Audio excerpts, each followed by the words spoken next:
Hey guys, welcome or welcome back. Thanks so much for joining me. Today we're going to do a full edit of a studio photo.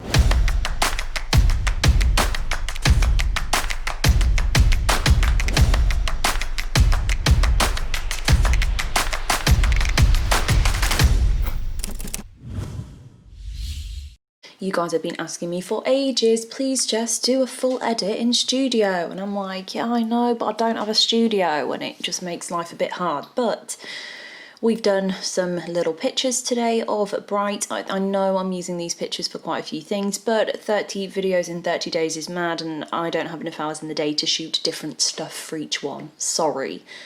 So we're going to use some of these photographs. So we're going to use one of these photographs anyway that you guys can see on the screen right now to do a full edit. If you haven't already, please do press the subscribe button and hit the bell icon.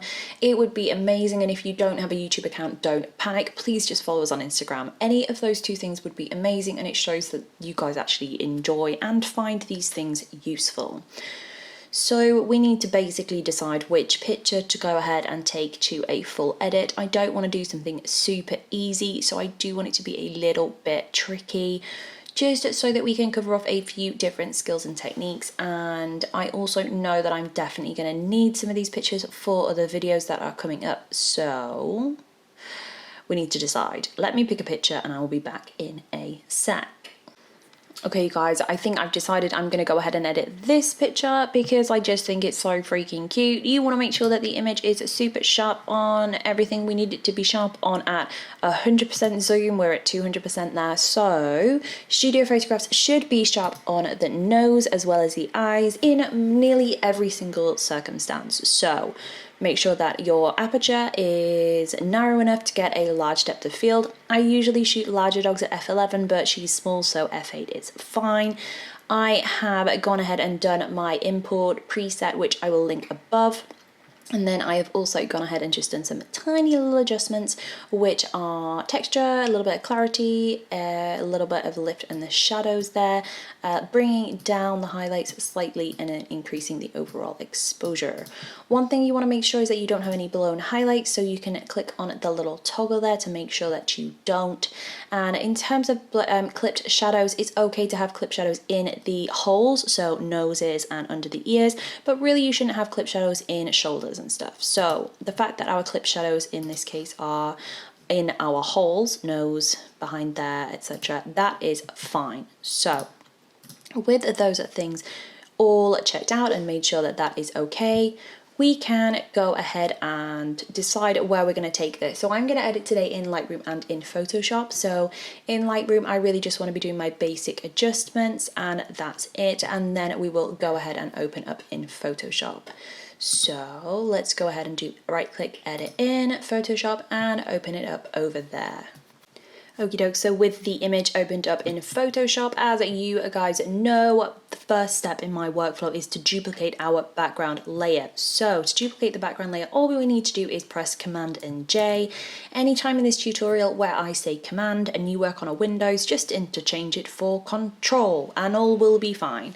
So we're going to go ahead and start working on this. First step, guys, cleanup. So go ahead and zoom into 100% by double clicking on the little magnifying glass icon, and at 100% you can then move around the image and assess the mess. We want to remove at this stage anything that is distracting. So I'm going to go ahead and grab my spot healing brush tool over here and zoom in.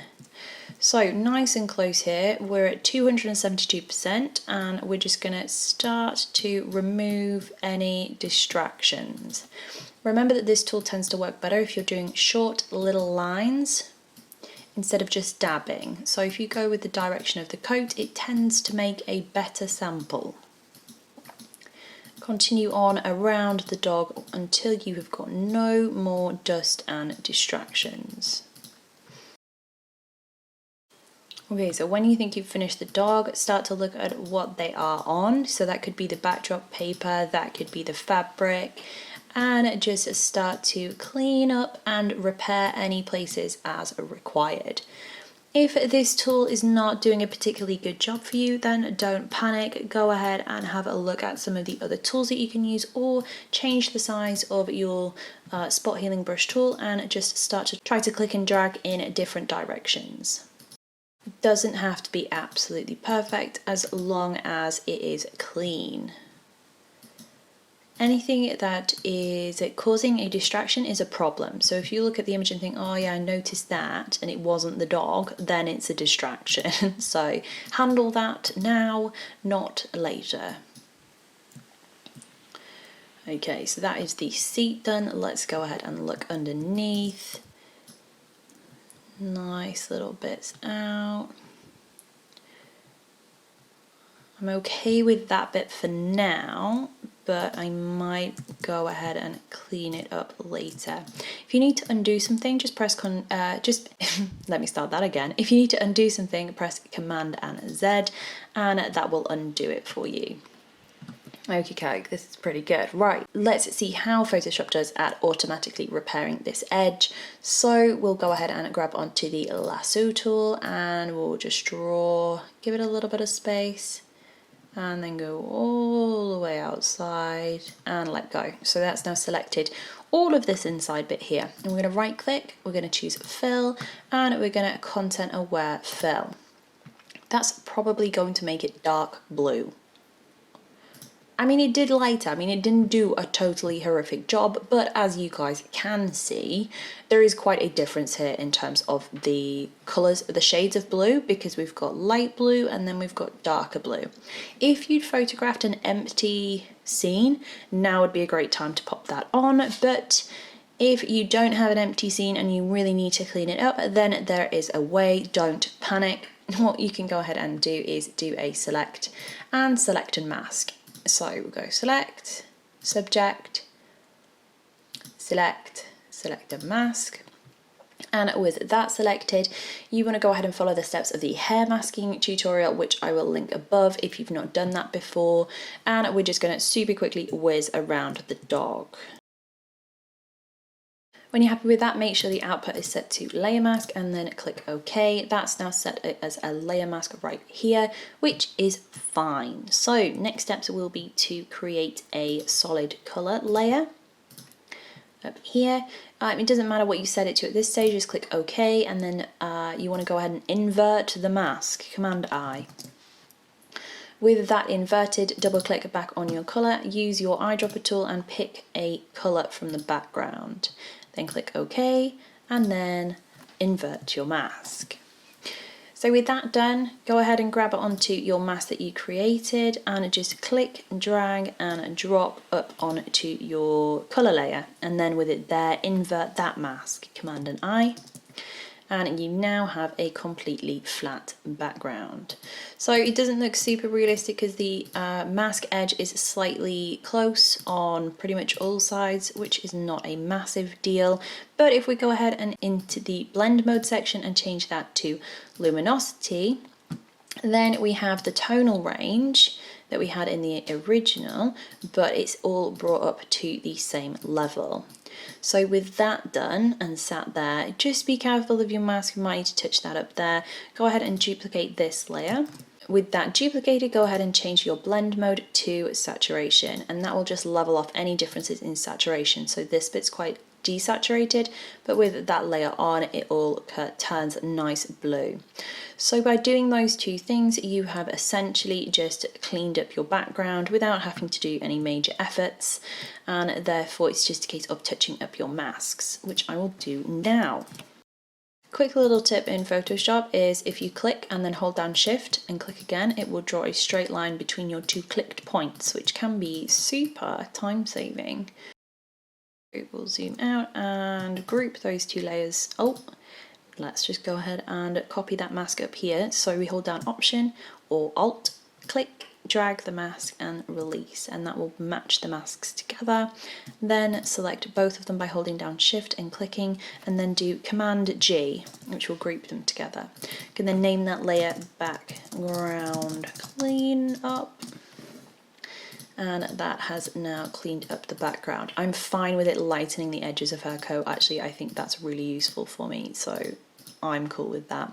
If you wanted, you could go ahead and, you know, clean that up even further. That is your call, not my call to make there, my friend. Okie so with the background cleanup complete, what we then need to go ahead and do is address the dog and the object within the scene. So there's a few things that I kind of want to do here realistically, which I maybe should have done earlier on, but hey ho, we live and we learn. So what I want to do is just tone down these highlights because they're super, super bright. So I'm going to grab a adjustment layer, I'm going to go with a curves, and with the curves I'm going to grab the top right hand side and bring that right down. So with that coming right down, I'm going to bring the mid tones down too and keep bringing that highlights down there. There we go, and just get it to a stage where you're happy with, and then invert that mask. Grab a brush, and with your brush on, you want a nice soft brush. Just go ahead and paint over the super bright areas at 100%. So with that 100% painted on, you can then go ahead and start bringing it down to a level that you're quite happy with. Probably about there for me, I think. You don't want to overdo it, but you just want to, you know, turn the lights down a little bit. I'm okay with that. It's kind of a bit desaturated there, so I'm going to go ahead and grab a hue saturation adjustment layer and increase the saturation of it. Then I'm going to go and grab this mask and I press Option, click, drag and drop to only change the saturation in this section. So let's zoom in. Do you see the saturation shift? I hope so. I hope so. You could obviously go ahead and increase the opacity of the darkening layer. That's absolutely up to you, but you also might then want to go ahead and increase the saturation of that too. So when you're happy with that, let's look at before and after. Pretty good, pretty good. Let's go ahead and address her. Right, beautiful, beautiful Papa. What we're going to do first is we're going to do a bit of an eye edit. So we're going to go ahead and grab a curves adjustment layer. We're going to go ahead and lift the highlights right up, and then we're going to invert the mask. We're going to grab a brush. We're going to do a nice small brush, and we're just going to go ahead and paint over. Let's go smaller, harder brush and paint over the catch lights. I'm okay with the catch lights blowing out. Some people aren't. If you're not, go back over it at a little bit of a lower opacity, and then we want to have a nice soft brush on maybe, I don't know, 20% maybe. And you just want to ring the iris, like so. So this eye is darker, so I'm just going to go a little bit further on this side, and then I want to go ahead and switch my brush and make sure that the pupil is dark enough at this side.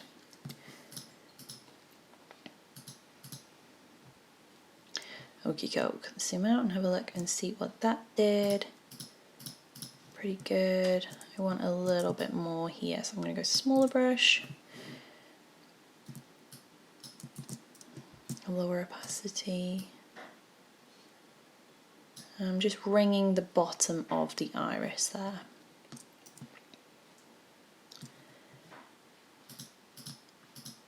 That's good, I'm happy with that. Okie doke, it's time for contouring, guys. You guys know I love a good contour, so we're going to go Shift, Command, N to get the new layer dialog box up. It's very important you do a new layer this way and not this way, because this way gives you this option. So in the mode, choose overlay and then select the checkbox to fill with overlay neutral color and then click OK. That brings up a neutral grey layer on overlay. That means if we paint on it in black or in white, that it will lighten or darken what's underneath it relatively. So that's a black brush, that's a white brush. Okay, so with that little test done, we're going to go to 20%. We're going to get a white brush, and with a nice small soft brush, we're just going to ring around the eye. You can also go ahead and pop your catch light a little bit around the eye. Okay, and then we're going to do a little bit on the bridge of the nose and back out. With this backed out, we're going to go to 10% opacity, still on white, bit of a bigger brush here, and we're just going to accentuate the natural highlights that we've got. Okay, so we're just accentuating the natural highlights. Be careful on coloured dogs because it will change the colour of the coat a little bit. I need this to be brighter. I'm just going to pump that again. And then we go ahead and do the same on the body, making sure to stay away from the edges of the dog. And we just want to have a little bit more oomph. So then with bright we can switch to black, a nice small black brush, and we're just going to go ahead and darken her little whisker lines, because she has these cute little whisker lines and the little nose lines. And then we're going to go ahead and get a little bit of a bigger brush and start to just add a little bit of definition. So what we're wanting to do is just kind of accentuate any natural curves, shadows, and just add a little bit more of shape to her. So that includes the ears as well. You can go in and darken stuff out, and it also includes the body too. I'm going to just lift this foot up a touch, so I've switched to white, using X as always to flick between my palette, and that's looking pretty good. It's looking really nice, really nice. I'm just going to go into my background cleanup bit and adjust the luminosity a little bit to balance out this area here.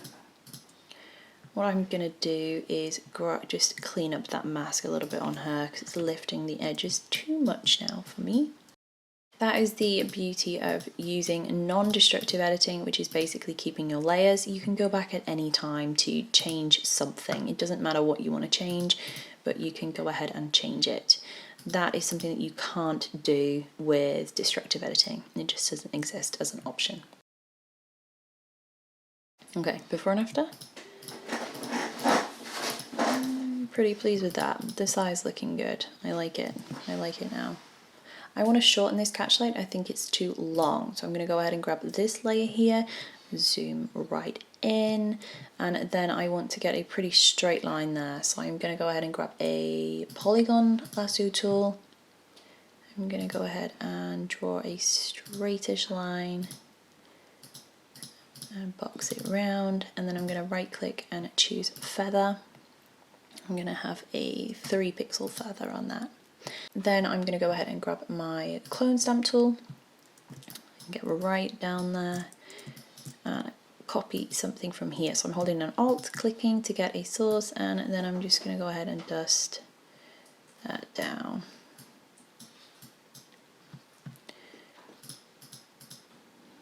I'm going to press M and click off of that, and then just clean up this other area, so that it all kind of comes together. I might need a bit of a harder edge on that. Don't be afraid to zoom right in, genuinely. It's fine. There's no awards for editing zoomed out, you know?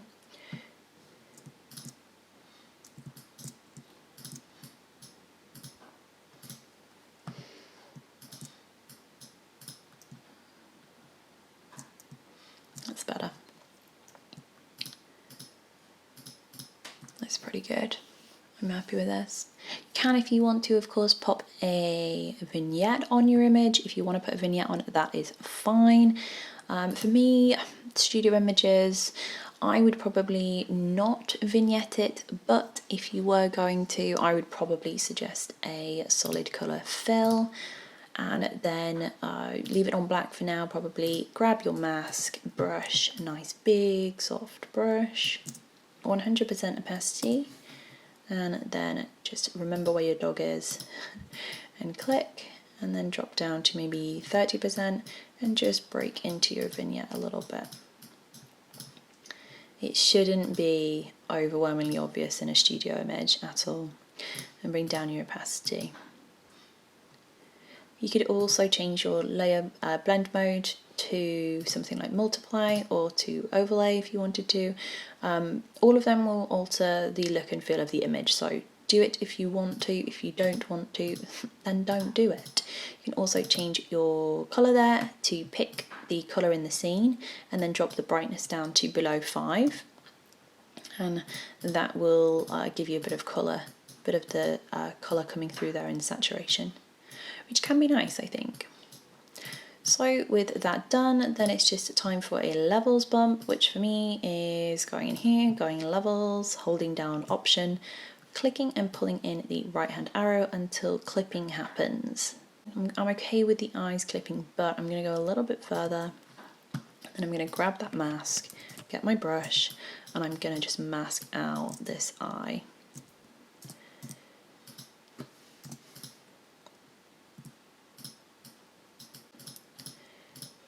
And that will just lighten everything up enough that it pops a bit more. I quite like this. I think this is a solid shot. Then all that's left is a high pass sharpen. If you've not seen me do a high pass sharpen before, go ahead and watch the high pass video. I actually have an action setup which is so much easier to use, so I'm going to go ahead and just run my high pass action. And with that done, I'm going to grab a brush.